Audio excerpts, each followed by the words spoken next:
Meadows, Chairman DeSantis, Ranking Members Connolly and Lynch, and members of the subcommittee.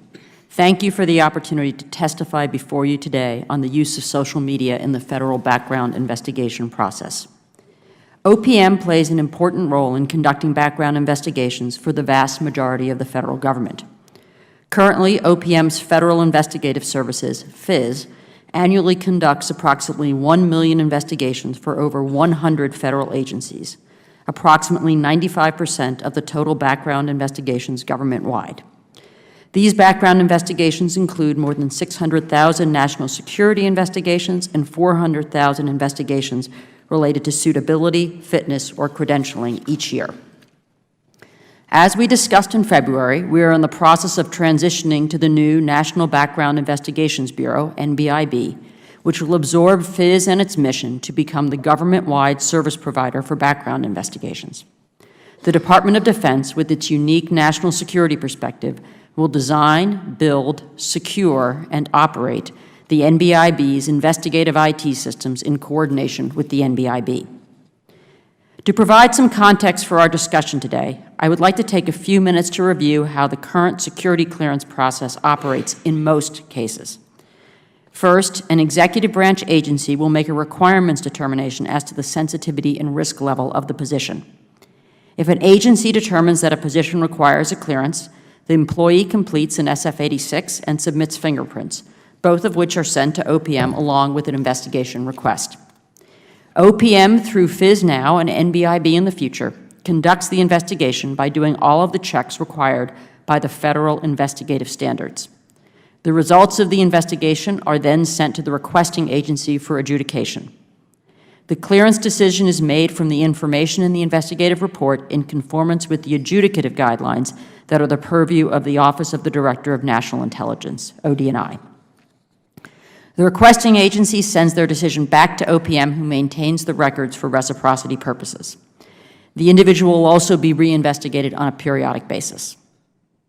As the committee is aware, agencies make security clearance decisions using a whole-person approach, meaning that available, reliable information about the person, past and present, favorable and unfavorable, should be considered by adjudicators in reaching a determination. One component of that approach in the 21st century is the topic of today's hearing, social media.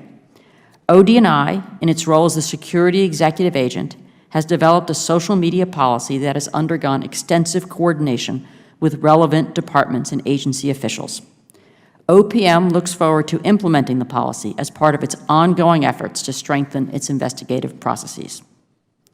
In April, OPM issued a request for information seeking to better understand the market and the types of products vendors can provide to meet social media requirements.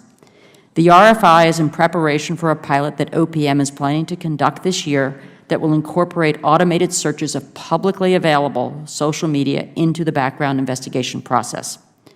This planned pilot will be conducted by OPM in coordination with the ODNI. The pilot will obtain the results of searches of publicly available electronic information, including public posts on social media, from a commercial vendor for a population of security clearance investigations using pertinent investigative and adjudicative criteria.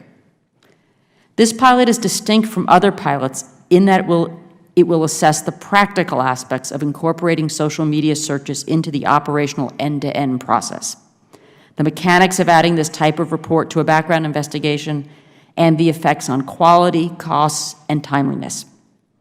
In addition, the pilot will assess the uniqueness of the information provided through social media checks as compared to information provided through traditional investigative sources. Supporting the implementation of the NBIB and aiding its success in all areas will continue to be a core focus for OPM, as well as the Performance Accountability Council, the PAC. Our goal is to have the NBIB's initial operating capability officially established with a new organizational design and leader in place by October 2016, though implementation work will remain to be done after that date. On behalf of OPM, I am proud to be part of this most recent effort by the administration, and I look forward to working with my colleagues on this panel and with this committee in a bipartisan manner on this important issue. I'm happy to answer any questions you may have. Ms. Cobert, Could you explain how OPM plans to implement this policy? Thank you, Congressman. As I mentioned in my testimony, we are working through this pilot process to figure out the best way to utilize social media as a standard, consistent part of the process. As Mr. Evanina described, we are committed to its value. It's a question of how. We need a way to make sure that when we gather information on social media, it's accurate. It's not always accurate. What you find is not always the reality. We need to find a way to make sure as we do this that we're have the resources to follow up on whatever information is revealed. How do we get those resources to follow up on those things? And so that is the goal of this pilot, is to embed it into the operational process. Are there places where, by using social media or other tools, we can replace some steps that exist today, take those resources and deploy them to something else? Are there other cases where the value of the information will merit adding additional resources? So that's the issue we're working through in the pilot process that we are starting. We'll be starting that pilot before the end of this fiscal year. We also will continue through the PAC and other forums working with DOD and other agencies as they start to implement this, so we all can learn from each other. We've got to figure out how to do this right and to do it at scale, and we want to move expeditiously but cautiously as we do that. Thank you. Could you provide committee with a time frame for implementation besides just by the end of the year, more specific time frame? We'll get back to you. The first piece is the pilot, and then we will take that learning, but we're happy to provide you some more information on what we're doing next. Okay, thank you very much.